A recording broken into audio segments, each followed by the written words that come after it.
د توتالۍ خلقو د خودوخیلو مسلمانانو ورونو مولانا سبزلي خان صاحب ته ډېره دعا کوئ، مولانا ابرار الله جان صاحب ته ډېره دعا کوئ، دی علماو ته ډېره لویه دعا کوئ، د عالمي مجلس تحفظ ختم نبوت دا یو کارکن دا یو نوجوان ته ډېره لویه دعا کوئ. داسې یو محفل یې درته جوړ کو، تاسو د دواړو جهانو د سردار مبارک سره په عشق او محبت کې تجدید عهد دپاره راغونډ شوي یئ. تاسو دلته د نبی علیه السلام مبارک په ختم نبوت د چوکیدارۍ په خاطر راغونډ شوي یئ. دا ستاسو ناسته دلته قیمتي ده. وباګانې راغلي دي، مرضونه راغلي دي، نور هم را روان دي. و یاد ساتئ حضرت مولانا اشرف علی تهانوی رحمت الله علیه فرمایي وی هندوستان کې یو وخت کې د طاعون وبا راغله، لکه څنګه چې دا کرونا یا د اومیکرون نن سبا کوم وایرس را لوتی دی او دا خلق دا یې په خپل لپیټ کې اخیستی دي، ملکونه یې اخیستی دي، لوی زورور زور یې مات کو. په نظر نه راتلونکي معمولي وایرس مخې ته د دنیا سپر ټکنالوژي ناکامه شوله. د ټولې دنیا هغه لوی دعویدار خلق هغه نن ناکامه شولو. په نظر نه راتلونکي وایرس د ټولې دنیا ټکنالوژي زیر و زبر کړله. دا وبایي امراض دي، د دې راوستونکی الله دی، د دې راوستونکی څوک دی او د دې نه بچاو او حفاظت ورکوونکی څوک دی؟ الله رب العالمین دی. د خاتم النبیین صلی الله علیه وسلم سره د عشق و محبت په خاطر په دې محفل او په دې مجمع کې موجود هر وړوکی او هر لوی، هر نوجوان او هر سپینګیري ته حفاظت نصیب کی. زما محترم مولانا اشرف علي تانوی رحمت الله علیه فرمایي وی ما زړه کې یو فیصله وکړله چې ګیر چاپیره خو ټول دیهات دا د طاعون د مرض د وجې نه په لپیټ کې راغلل، د خلقو د جنازو دا قافلې روانې دي، دفن کوونکي ختم شو، جنازې پړاوونکي ختم شو، کفن اغوستونکي خلق ختم شو، دومره لوی اموات کیږي روان دي. ما زړه کې یو فیصله وکړله اشرف علي راشه د جناب محمد رسول الله صلی الله علیه وسلم په صفت کې او په مدح کې کلمات لیکل شروع کا کېدی شي الله رب العالمین د خپل محبوب پاک د برکت دا طاعون وبا د دې کلي نه ختم کی. فرمایي وی ما چې په کومه ورځ باندې د نبی علیه السلام مبارک په مدح او په صفت کې یو صفحه ولیکله، هغه ورځ باندې به ګیر چاپیره د علاقې نه د امواتو د جنازو اعلان ما نه اورېدلو. مزړه کې محسوس کړه نسخه زما ټیک ده. الله د خپل محبوب پاک په ذکر او په مدح ډیر زیات خوشحالیږي. فرمایي ما روزانه دا عمل شروع کو. فرمایي وی ګیر چاپیره ټول هندوستان د طاعون د هغې وبا په لپیټ کې راغی، خو په کم کلي کې او په کومه قصبه کې چې مولانا اشرف علي تهانوي رحمت الله علیه په خپل قلم مبارک باندې د نبی علیه السلام مبارک مدح او صفت لیکل، هغه کلی، هغه قصبه او هغه علاقه الله رب العالمین د هغې ټول وبایي امراضونه محفوظه وساتله. او د هغې کتاب نوم یې کېښودلو نشر الطیب فی ذکر النبی الحبیب صلی الله علیه وسلم. دا د خوشبو خورول دي د نبی علیه السلام مبارک نوم، د هغې مدح او د هغې صفت، د دې نه روحاني خوشبو خورېږي. الله رب العالمین مو مدینې طیبې ته بوزه، الله مو مکې مکرمې ته بوزه. نن حرمین ډېر خفه دي. ولې خفه دي؟ ځکه د کرونا د وبایي مرض د وجې نه د مسلمانانو عبادتګاهونه شاړ شو، د مسلمانانو په عبادتګاهونو باندې اثر پرېوتلو. اگر چې هغه اثر هغه په نورو اجتماعاتو باندې نه دی پرېوتلی. هغه سعودي عرب په کوم ځای کې چې د عمرې ویزې بندې دي، هغه سعودي عرب په کوم ځای کې چې د بیت الله طواف ته ما څوک نه پرېږدي، په کوم ځای کې چې د نبی علیه السلام مبارک روزې ته سلام پیش کولو دپاره امتي نه پرېږدي. د نبی علیه السلام مبارک د روزې جالی هغه د امت دی आवाज اوریدلو ته وترسیدلی الصلاة والسلام علیک یا رسول الله. د بیت الله شریف درو دیوار لبیک اللهم لبیک اوازونه اوریدلو ته وترسیدل. د مسلمانانو د دعا غوښتلو ځایونه بند دي. صفا خوشي پرته ده، مروه خوشي پرته ده. عرفات کې چند کسان راغونډېږي. د سعودي عرب په سینما هالونو د کرونا د وجې نه هېڅ اثر پرې نه وتلو. د هغې اجتماعات سوا شو. یو کراوډ او یو اجتماع چې د ریاض فیسټیول په نوم باندې، موسم الریاض په نوم باندې د نن نه 2 میاشتې مخکې په ریاض کې کېښودلی شوله. په 12مه ورځ د شرکاو ګنتي وشوله چې څومره خلکو ټیکټ اخیستی دی. ستاسو په علم کې راولم 80 لاک کسانو په ننګه ډانس کې په ارض الحرمین باندې په دغه اجتماع کې شرکت کړی دی. نو چې کله د حرمینو په خاوره باندې دغه فحش او فحشا دا راپورته شول او د حرمینو په خاوره باندې د بت پرستۍ اډیکې جوړې شولې. هغه خاوره چرته چې به ابراهیم خلیل الله علیه السلام ټولې دنیا ته د توحید درس ورکاو. د کوم ځای نه چې جناب نبی کریم صلی الله علیه وسلم د بت پرستۍ جرړې وباسلې وې، نن د هغې خاورې نه आवाज کیږي په سرکاري خرچ باندې هغه مندرخانې جوړي، هغه بتخانې جوړي. زما محترم ورونو، د هغې مندرونو د تعمیر دپاره، د هغې بتخانو د تعمیر دپاره د دنیا د 198 ملکونو ترمنځ د فلمونو د کمپټیشن او د مقابلې دپاره د انډیا نه سلمان خان راغوښتلی کیږي. هغه ته اجازت ورکوي. خو ما د پاکستان نه د عمرې دپاره او د نبی علیه السلام د روضې د زیارت او د دیدار دپاره نه پرېږدي. چو کفر از کعبه برخیزد کجا ماند مسلمانی. چې بت پرستی په ارض الحرمین کې شروع شوله او بیا ظلم بالای ظلم، ستم بالای ستم.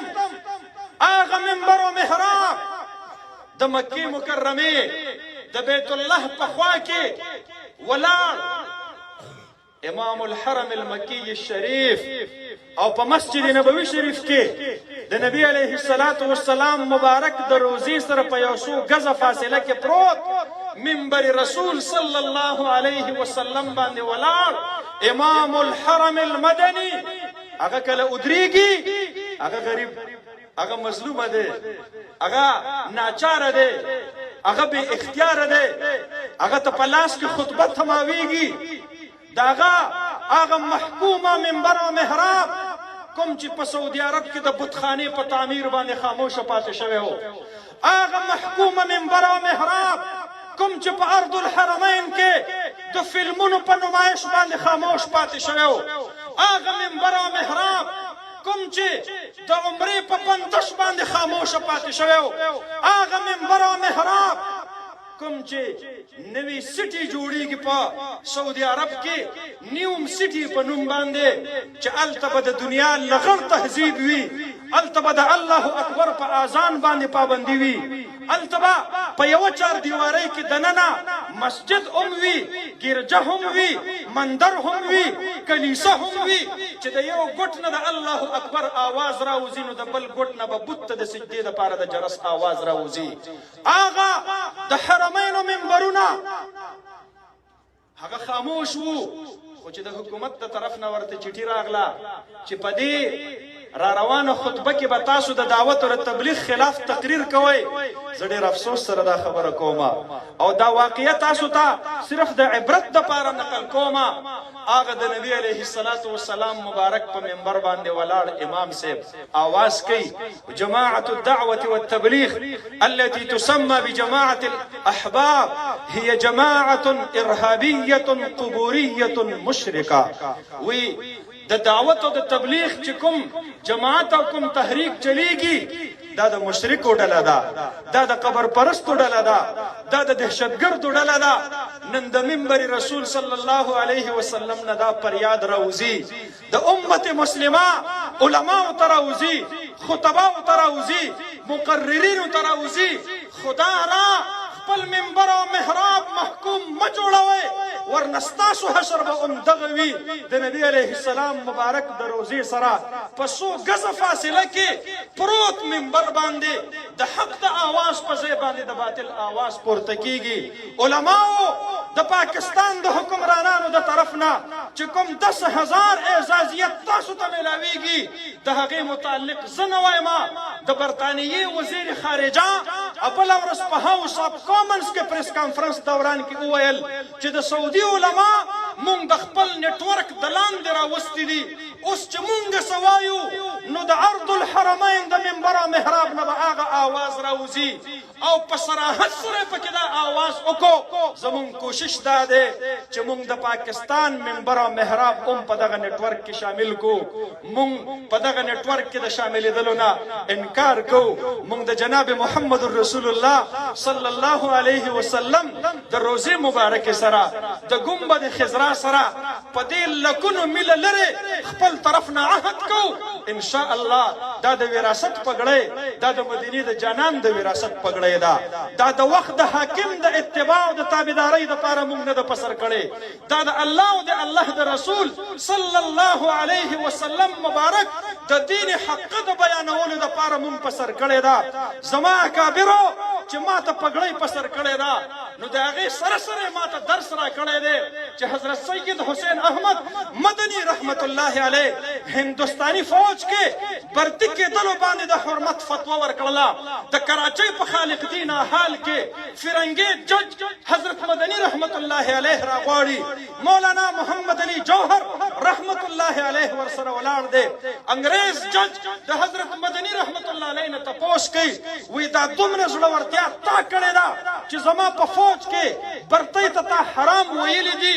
هغه ورته وایي جج صاحب मैंने फतवा दिया था नहीं, मैंने फतवा दिया था, मैं फतवा देता हूँ, मैं फतवा देता रहूंगा. ये जो मेरे सर पे आपको सफेद कपड़ा नजर आ रहा है शेखुल हिंद रहमतुल्लाह अलैह ने बांधते वक्त मुझे ये वसीयत फरमाई थी हुसैन अहमद जिंदगी में आपकी पगड़ी मौत के बाद आपका कफन आपके साथ फिरता रहेगा. मां दखपल जान सर दी अल्लाह द दिन په خاطر د قرباني دلو کفن په خپل سر باندې راوړی دی. ای د دې وخت طاغوتي قوتونو دا اعلان واورئ د دې مجمع نه دا د محمد مصطفی صلی الله علیه وسلم د عاشقانو اعلان دی. دا د محمد عربي صلی الله علیه وسلم د غلامانو اعلان دی. ان شاء الله د ژوند تر اخري قطرې پورې د ساه تر اخري سلګۍ پورې موږ د خپل تن په قیمت د الله د دین د حفاظت او د چوکیدارۍ فیصله کړې ده.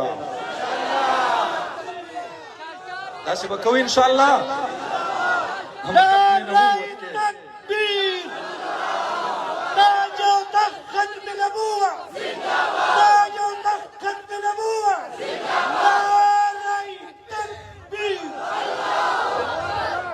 हम खत्म नबूवत के बेबाक सिपाही है. टोलरा सर हुआ है हम खत्म नबूवत के, हम खत्म नबूवत के आका के नौकर है जन्नत के राही है. मुंग द ताजदार मदीना गुलामान, मुंग द नबी के मुस्तफा आशिकान. دا پګړۍ د بزدلۍ نه ده, دا پګړۍ د محکومیت نه ده, دا پګړۍ د حاکمیت پګړۍ ده. کابل باندې حاکم شوله او اسلام آباد باندې را روانه ده ان شاء الله. ان شاء الله په زور باندې وای را سره کابل باندې پګړۍ حاکم شوله او اسلام آباد باندې حاکمیدونکې ده ان شاء الله. مولانا آ رہا ہے اور بڑے دھوم دھام سے آ رہا ہے ان شاء اللہ. قادیانیوں अपना बोरिया बिस्तर गोल करके भाग जाओ इस्लाम आबाद से. अबल और रजियों की इस्तीफा वर कड़े दा जमाना मशरान दा कायदीन पीजनी नाकाम शो ना मुराद शो जलील शो د خلقو په نظرونو کې وګرځیدل. تاسو د خود خیلو مسلمانانو ته پدواړو لاسو سلام کوم. تاسو د مولانا ابرار الله جان سے پګړۍ ګټلې ده والله العظیم. تاسو علم ګټلې ده والله العظیم. تاسو علما ګټلې دي والله العظیم تاسو پرچې مې نه به وي ګټلې ده او چا نه چې کمي شوې ده الله دې معافي وکړي لولې دعوې دلته کوو د وینې د ورکولو معمولي غوندې علما درته راشي ووټ ورکوي جمعیت علما له بیا په هغې کې پس و پیش کوو بیا مونږ او تاسو ته 100 روپۍ خوږې وي دي الله رب العالمین د دین نه یاد ساتئ خپل علما د سعودي د علماو په شانتې مه بې اختیاره کوئ یاد ساتئ خپل علما د سعودي عرب د علماو په شانتې د لاسو د خپو نه مه تړئ علما پرېږدوئ چې د الله رب العالمین د دین حق ګویي په منبر او محراب باندې بیانوي دا منبر تر هغه وخته پورې منبر دی د کوم وخته پورې چې د دې نه د حق اظهار کېدلو دا محراب تر هغه وخته پورې محراب دی د کوم وخته پورې چې د دې نه د حق جنگ لړاوېدلو د کوم وخت نه چې دا د طاغوتي قوتونو اعلی کار جوړ شولو هغه وخت نه دا منبر او محراب دا بیا د حق او د اسلام په ځای باندې د باطل د مفادو دپاره استعمالیږي مونږ او تاسو به د علماو حمایت کوو مونږ او تاسو به د مدرسو تحفظ کوو مونږ او تاسو به د دعوت او تبلیغ تحفظ کوو اکابر علماء دیوبند نه 3 اجتماعي تحریکونه مونږ ته په میراث کې پاتې دي د دین د تعلیم او د تربیت په سلسله کې وفاق المدارس مونږ ته په میراث کې پاتې دی مونږ به ورسره وفا کوو دا نوي نوي چې کوم بورډونه چا جوړ کړي دي نو کومه مرغۍ چې د سیل نه جدا شي هغه د کارغانو ښکار جوړیږي هغه د بازانو ښکار جوړیږي کومه ګډه چې د کنډک نه جدا شي د شرمخانو ښکار جوړیږي وفاق المدارس نه جدا شوي بورډونه دا ټیک ته چې په دې وخت کې به د اهل حق صفونه تقسیم کی خو یاد دې ساتي دا به د اهل باطل د هغې اعلی کار جوړ خوشي خو دا لارې د کامیابۍ لار نه ده په تبلیغ په میدان کې د ریوند سره زمونږ د اکابرو اتفاق دی زمونږ ورسره عهد دی د شورویت په نوم باندې د امارت په نوم باندې د دعوت او تبلیغ په صفونو کې تقسیم راوستل دا زما د اکابرو د علماء دیوبند تحریکونه تقسیمول دي هغه خلق د یاد وساتي کوم چې د دعوت او تبلیغ په میدان کې د ریوند په مقابله کې خپل نظم و نسق چلول غواړي دا ټیک ده تاسو د 1000 بار په یو نیک ګمان او په یو نیک اراده باندې لار مو د تباهۍ ده لار مو د غلطۍ ده تاسو د اهل حق صفونه تقسیموئ کوم خلق چې په سیاسي میدان کې د جمعیت علماء اسلام نه جدا شو او د دې وخت د طاغوتي قوتونو اعلی کار جوړ شو مونږ ورته وایو دغه لار مو د ورکېدلو ده راځئ اجتماعیت ته راشئ اجتماعیت د دعوت په میدان کې هغه د ریوند سره وابسته دی اجتماعیت د تدریس په میدان کې د وفاق المدارس سره وابسته دی اجتماعیت د اسلامي سیاست په میدان کې د جمعیت علماء اسلام سره وابسته دی سوا د اعظم ملګرتیا وکړئ د علماو د دغه جمع غفیر ملګرتیا وکړئ د دومره لوی اهل الله په دې 3 تحریکونو باندې د زړونو شرح صدر دا من جانب الله القا ده دا من جانب الله الهام ده دا موفقین من الله خلق ده چاته چې په دې 3 تحریکونو باندې شرح صدر نصیب شوی دی 3 تحریکونه به د اسلام په خپلو شعبو کې لګیاوي د یو بل سره به الفت لري د یو بل سره به محبت لري د لاس ته د یو ګوتو په مانند باندې دا ګوتې چې کله یو ځای وي د یو باطله سړي په خوله کې 2 غاښونه ماتولی شي خو دا ګوتې چې کله جدا جدا شوې او سسیس سره وتمبېدلې هر یو ګوته به په خپل ځای ماتېږي لہذا د دین ټول تحریکونه آپس کې الفت لري آپس کې محبت لري الله رب العالمین دې دا اجتماع په خپل مقاصدو کې کامیاب کړي الله رب العالمین دې دا ستاسو شرکت مبروک وګرځي الله رب العالمین دې د دې ملګرو دا خدمتونه قبول او منظور کړي او د محشر په میدان کې دې الله زموږ د شفاعت ذریعہ کړي چې موږ ته غیبی आवाज وشي هغه خلق را پاسي چې د ختم نبوت چوکیداری کولا او الله موږ را پاسي زموږ د پاره دغه تنخوا بسته زموږ د پاره دغه اعزاز بسته زموږ د پاره دغه شاباش بسته اقول قولي هذا استغفر الله لي ولكم ولسائر المسلمين